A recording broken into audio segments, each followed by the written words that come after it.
खुश आमदीद। आज हम एक ऐसी किताब की दुनिया में कदम रख रहे हैं जो मोहब्बत, शादी और वफादारी के बारे में हमारी हर सोच को चैलेंज करने की ताकत रखती है। किताब की शुरुआत एक बहुत ही दिलचस्प बल्कि हैरान कुन कहानी से होती है। जब हस्पानवी फातेहीन मेक्सिको पहुंचे तो उन्होंने एक मुकामी शख्स से पूछा कि इस जगह का नाम क्या है। उसने जवाब दिया, माकोबतान। हस्पानियों ने सुना और इस जगह का नाम यूकाटान रख दिया। और मजे की बात यह है कि सदियों बाद पता चला कि माकोबाथान का मतलब था, मैं तुम्हारी बात समझ नहीं पा रहा। किताब के मुसन्निफीन इसी वाक़े को एक इस्तिआरे के तौर पर इस्तेमाल करते हैं और पूछते हैं कि कहीं हम भी अपनी इंसानी फितरत, ख़ास तौर पर अपनी जिनसियत को समझने में ऐसी ही कोई बुनियादी गलती तो नहीं कर। तो चलिए सबसे पहले इस कहानी को देखते हैं जिस पर हम में से अक्सर लोग यकीन करते हैं। वो कहानी जिसे मुसन्निफीन मयारी बयानिया यानी स्टैंडर्ड नैरेटिव कहते हैं। यही वो बुनियाद है जिसे ये किताब चैलेंज करती है। ये कहानी हम सब ने सुनी है कि इंसान कुदरती तौर पर एक ही साथी के साथ जिंदगी गुजारने के लिए बने हैं, यानी मोनोगेमस होते हैं। इस कहानी के मुताबिक मर्द वसाइल फराम करता है और बदले में जिनसी वफादारी की तवक्को रखता है, जबकि औरत तहफ़्फ़ुज़ के बदले में वफादारी देती है। और हसद, वो तो हमारी बायोलॉजी का एक लाजमी हिस्सा है। लेकिन किताब यहीं पर एक बड़ा सवाल उठाती है। वो कहती है कि ये कहानी सिर्फ पिछले 10,000 साल पर लागू होती है, यानी उस वक्त से जब इंसान ने ज़राअत शुरू की और निजी मुल्कियत का तस्वुर सामने आया। 10,000 साल हमारी तारीख का सिर्फ 5% हिस्सा है। बाकी 95% वक्त यानी तकरीबन 2 लाख साल इंसान छोटे छोटे ग्रोहों में रहते थे जो शिकारी थे।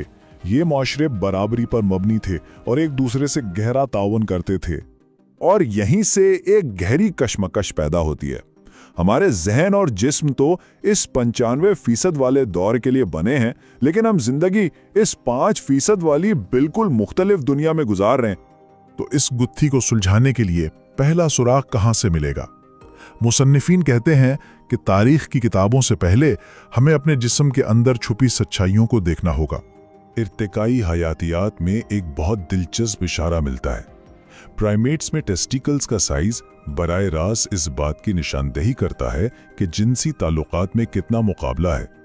गुरेला जो एक हरम रखते हैं और जहां मुकाबला कम होता है उनका साइज छोटा होता है।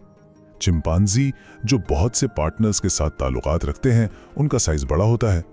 और इंसान, हमारा साइज ठीक इन दोनों के दरमियान है। सिर्फ यही नहीं, खवातीन की बायोलॉजी भी बहुत कुछ बताती है, जैसे एक से ज्यादा बार ऑर्गेज्म तक पहुंचने की सलाहियत या जिनसी लज्जत का सिर्फ बच्चा पैदा करने की गर्ज से ना होना। ये सब इशारे हैं कि हमारे आबाओ अजदाद के लिए जिनसियत का मकसद सिर्फ नस्ल बढ़ाना नहीं था, बल्कि ये एक समाजी ताल्लुक, बॉन्डिंग और तनाव कम करने का जरिया भी थी। अब जरा हमारे करीब तरीन रिश्तेदारों को देखें, चिंपांजी और बोनोबो। हमारा 98% से ज्यादा डीएनए इनसे मिलता है, लेकिन दोनों में जमीन आसमान का फर्क है। चिंपांजी मुआशरा मर्दों के ज़ेरे तसल्लुत और पुरतशद्दुद होता है, जबकि बोनोबो मुआशरा काफी हद तक पुरअमन और बराबरी पर मबनी है, जहां मसाइल को हल करने के लिए सेक्स का इस्तेमाल किया जाता है।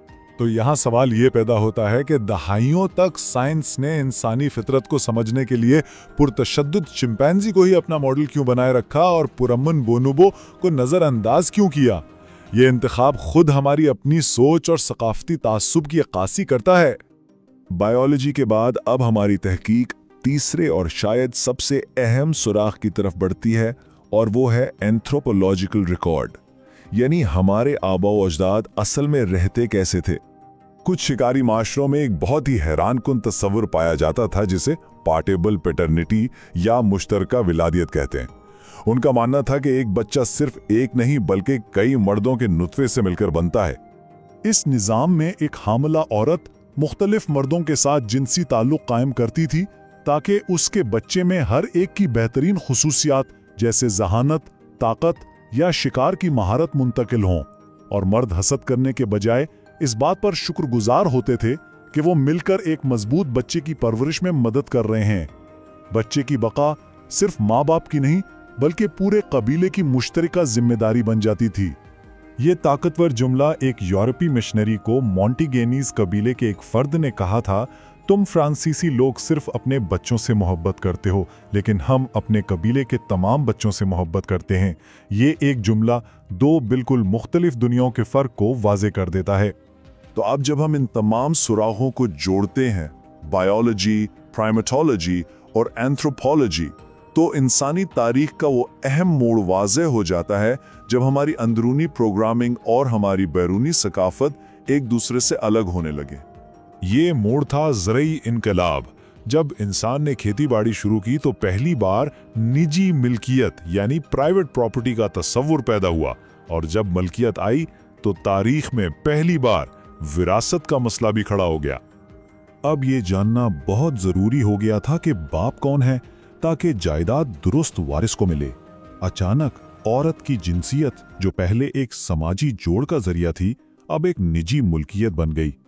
इसे कंट्रोल करना मुआशरे के लिए सबसे अहम हो गया, और हसद और मलकियत जैसे जज्बात, जो पहले इतने आम नहीं थे, अब समाजी ढांचे का मरकजी हिस्सा बन गए।